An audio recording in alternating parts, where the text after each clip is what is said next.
they're going to try and use this House to overturn the election through this inquiry. The problem is they have zero evidence.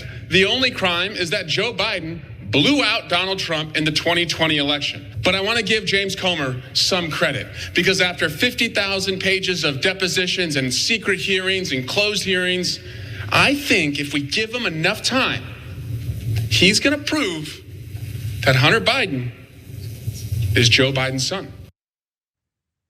That's pretty good. I like that. Yeah, I don't know what more we can expect from that.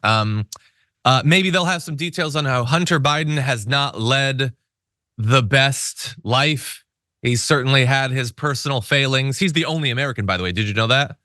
That has personal failings? Like the drugs, he's the only American that's used drugs. That does make him pretty notable. And by the way, like we have been saying, he has definitely tried to financially benefit off of his political connections, which every single one of them is doing.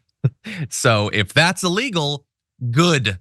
Lock them all up. Let's hit the reset button on our Congress. I'm perfectly happy to do that. But Waz, what'd you make of it? I quite enjoyed the dramatic pauses. He had about 3 or 4 of them in there.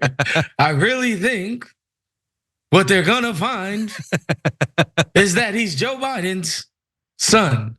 I enjoyed that. That guy must have took some acting classes in his past. Yeah, well, he knows he's got a good line, so he wants to drag it out. But anyway, yeah, this is going to go for until election day, roughly. We'll see if it continues past that. It's really going to depend on who ends up winning. One would think that were Trump to win this thing, then they could finally move on. But I don't know. Trump beat Hillary Clinton. They never stopped talking about her. They still talk about her to this day. So I don't know that there's necessarily any out for Hunter Biden.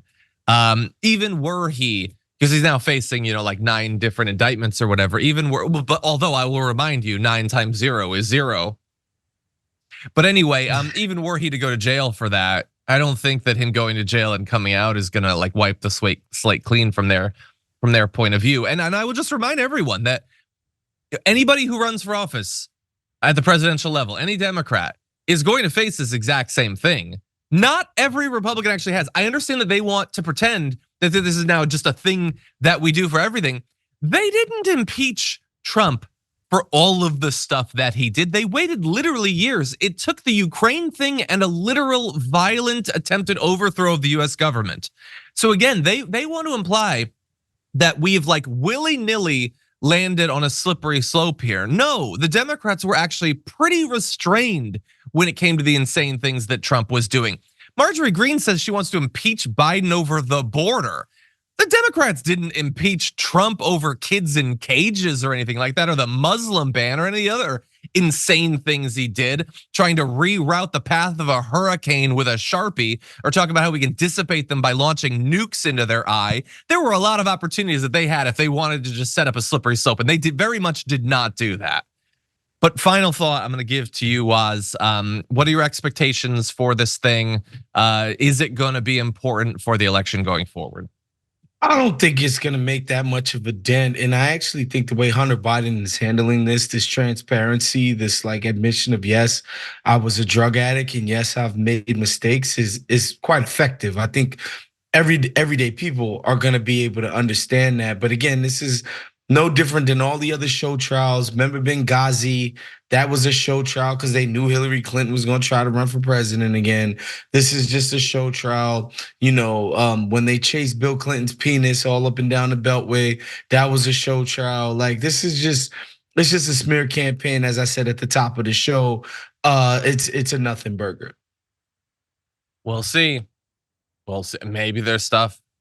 Maybe he's buying kids off of Etsy. Maybe we'll find out.